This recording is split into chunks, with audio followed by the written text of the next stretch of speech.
Здравейте, скъпи приятели на кулинарния канал Ями Ями. Ето ни отново заедно в моята кухня, където отново ще приготвим месо. Този път искам да ви покажа една изключително лесна рецепта за едно много хубаво предястие или мезе от свинско месо. Какво ще ни бъде необходимо? Свинско месо, за предпочитане е плешка, защото не е много суха, да има поне малко тлъстинки. Аз съм приготвил тук около 2 кг такова месо.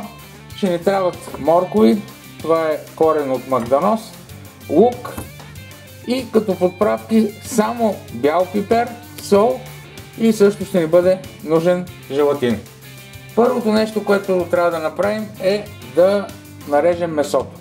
Месото трябва да нарежем на дълги парчета, продълговати всъщност, а не дълги, не повече, така да бъдат около 10 на 15 см максимум и се режат по дължина. Дебелината също сантиметър и половина-2. Зеленчуците режем на също на едри парчета. Наливаме студена вода в тенджерата, където сме сложили само месото, без сол и без зеленчуците. Наливаме толкова вода, колкото да се покрие месото. Пускаме месото да ври на бавен огън и като поври половин час, тогава ще прибавим зеленчуците и солта, защото месото ще вари по-дълго време. Скъпи приятели, месото завря и трябва да събираме пяната. Измина половин час откакто ври месото и сега е време да сложим и зеленчуците. И предполагам, че още половин час всичко ще бъде сварено. Разбира се, сега трябва и да посолим. Извадих свареното месо, точно 1 час беше необходимо, за да се свари месото, както и зеленчуците. Сега месото е леко изстинало, не трябва да е изстинало съвсем. Слагаме му белия пипер, подправяме го с бял пипер, както ви казах. Аз предварително ви казах, че ще има само бял пипер, но реших в последствие да сложа малко смлян бял свинап, малко чесън на гранули. Да бъде малко по-добре подправено месото. Опитайте го преди това на вкус, да видите дали има нужда от сол. Това месо аз го опитах, добре е осолено, така че няма нужда. Внимавайте като бъркате да не чупите парчетата. Застлах кутията предварително с стреч фолио, плътно, и сега почвам да нареждам по дължина парчетата месо, възможно най-плътно, колкото ми се отдаде, разбира се, възможност. Така че да се напълни догоре кутията.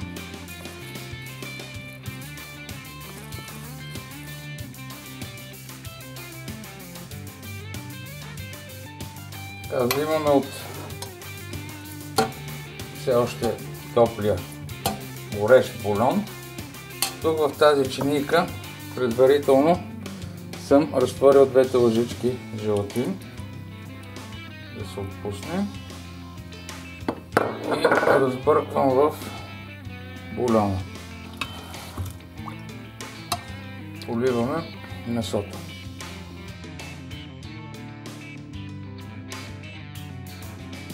Така, след което малко го разнасяте.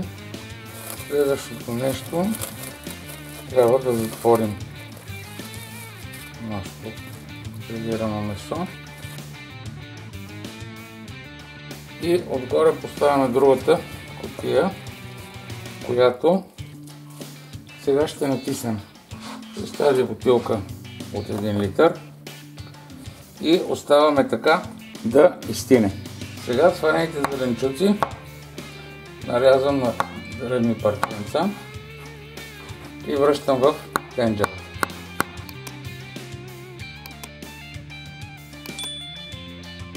Така, ето нарязаните зеленчуци, останалото месо, които връщаме обратно в бульона и ще направим една прекрасна супа.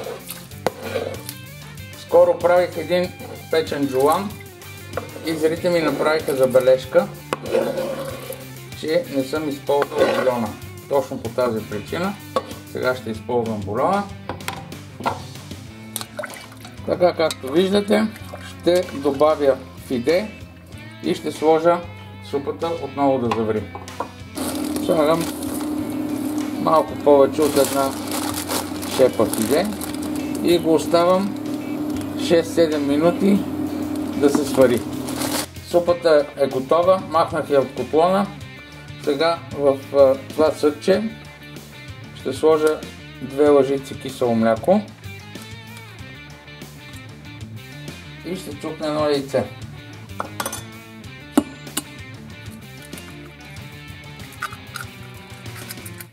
След което разбиваме много добре.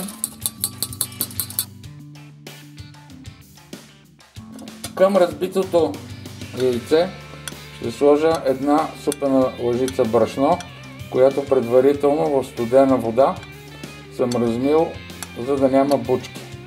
Сипвам към яйцата и киселото мляко. Разбивам добре, след което пускам котлона. Трябва постоянно да се бърка.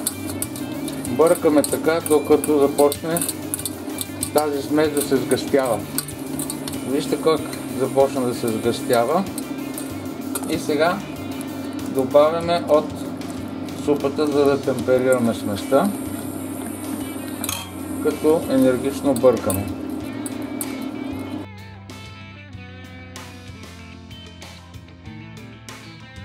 Сега е време да изсипем застройката в супата, като много добре разбъркаме.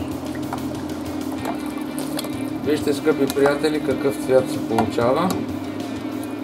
Без никакви бучки. Напълно готова. Стана време да опитаме супата. Добре изглежда, да видим как е на вкус.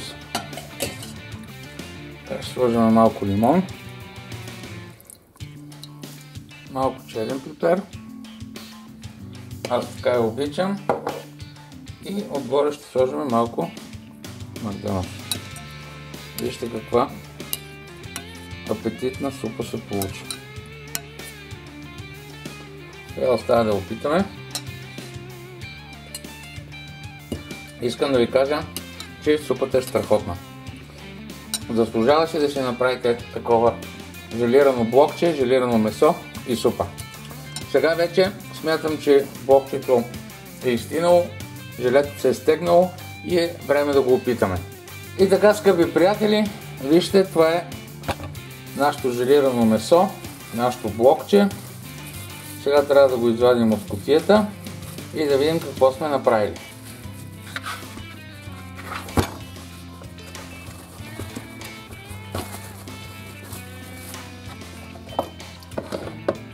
Тук в краищата има отделена мазнина, която тя ще падне заедно с фолиото.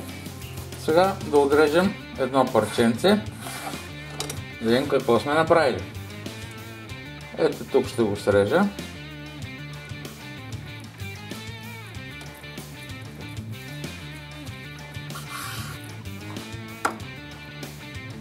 Ето, скъпи приятели. Вижте как изглежда нашето блокче. Вътре. Сега ще отрежем да видим какво сме свършили.